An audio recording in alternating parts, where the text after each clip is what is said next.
Why can't we ever surpass or overcome the financial hurdles that present themselves and stay connected? Why can't we do that? It's called ego. So you remove it.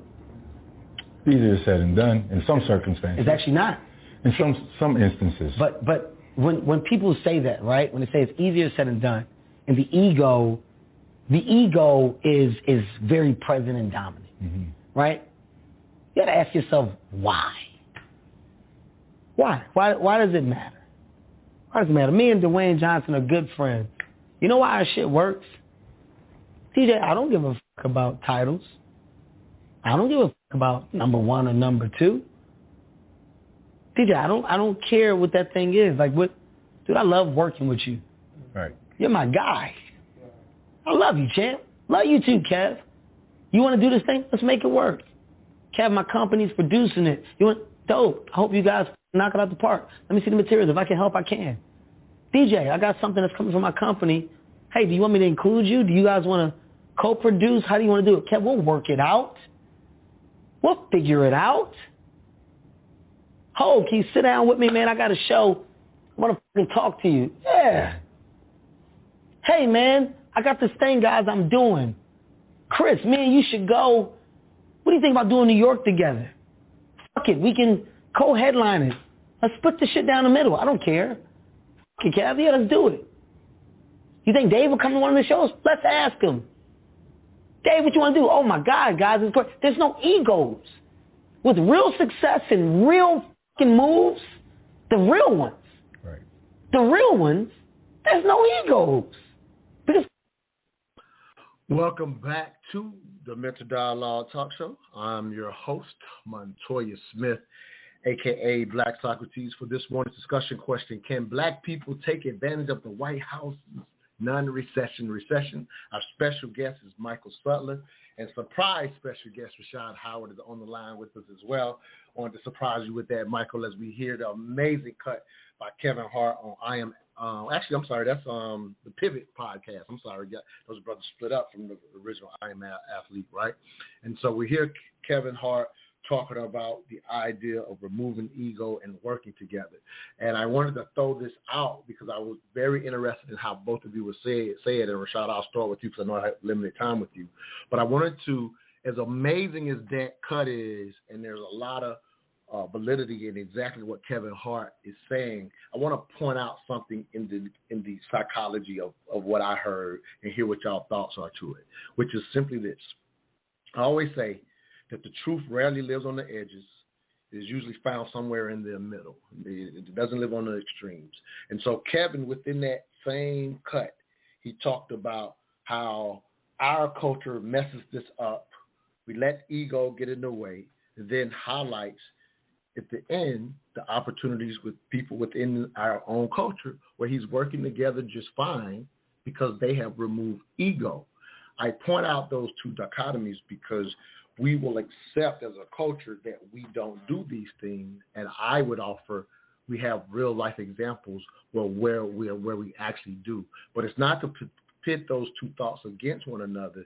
It's just missing, in my opinion. The reality is, regardless of race, regardless of culture, you just have to find people that understand exactly what Kevin Hart is talking about. And that's not something that is inherent within our race that we do not do, because otherwise he would have gave that example with him and two people outside the culture. And Rashad, I'm starting with you because you recently, I would say recently last year, have, won this amazing contract with your team, and I know you care about the people that look, that are around you that look like you as well. And not saying that's your full team, but you are the epitome of what we will culturally, as a blanket statement, quite often say we cannot do.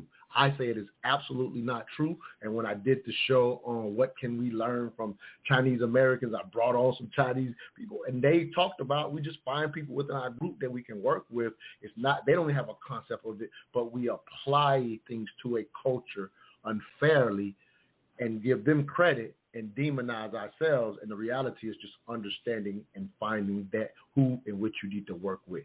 What do you think of my thoughts? As much as I love those comments, I wanted to point out that issue that I have with it. I think our whole culture can learn, and I think it plays a part in today's show because if you want to take advantage, it's a matter of finding the right people. That's what we do very well and are quite successful as you have been. Go ahead, Rashad. Let me bring you back live. Sorry, brother. There you go. You're live now. Go ahead. Can you hear me now? Yep, go ahead. All right, we're back. All right, good. So, by the way, speaking like great thoughts on that. Black Socrates speaks, and we all listen. So, excellent thoughts on that. And I'll start by saying you're absolutely right. We tend to want to magnify the examples, and really we tend to perpetuate this concept that Black people just don't like each other, won't work together. There's no unity amongst them, and that is something that is inherent in our nature as humans, or even sometimes worse, acknowledging that this is a result of 400, 500 years of conditioning, as if our acknowledgement of it in and of itself does not show that we can live outside of it, and that it is not something that is inherent in us. And that's across racial lines, as you said. And so I do appreciate you pointing out how problematic it is. But on the discussion of ego in general, I guess I would say this: you really can't feed anybody from an empty plate, right? And why it works with, say, and I'll use Kevin Hart and Dwayne Johnson, all of them as an example, and Chris Rock and Dave Chappelle. I think that's who he was talking about, right? I'll use them as an example. All of them, at some point in their time, in their lives, had the ego there, and they were independently focused on winning themselves. And I think that's a function of experience. I think that's a function of being new. We know how to take our ego and let it drive us and let it power our ambitions. And sometimes, the small side of the ego, the little voice inside your head that tells you that you can't do something or that holds you back, that insecurity drives your ambitions. And we only see things for ourselves. But what that means is that your ego is actually starved, right? And you can't feed anybody else from an empty plate. Your starved ego is a mean ego. And that point, no one, I don't care what race you are, where you're from, if you're in that frame of mind, you can't work with anyone. And so once you get to a point, and this is very fortunate for these gentlemen because they all found success in their own spaces, in their own realm, and they had to fight for it, and they had to fight other people constantly, hated that they had to fight, their own, so to speak, but then they had to fight everybody. And at some point, they got to a point where they realized, actually, this is, by the way, it's so much easier when you just got a whole bunch of people playing their role, doing their thing.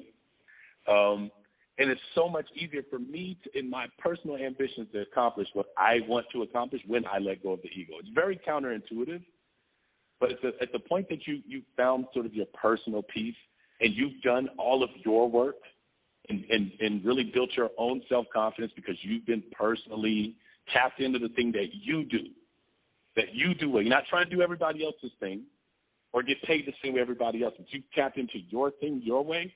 It becomes so much easier, and that's because your ego is full. You've been validated. You've been self-satisfied. You've been self-confident. And when you have a full plate, you're now willing to share and open up and develop opportunities that allow not just you and the other person you're working with to eat, but hundreds, thousands, millions of other people if possible to eat as well.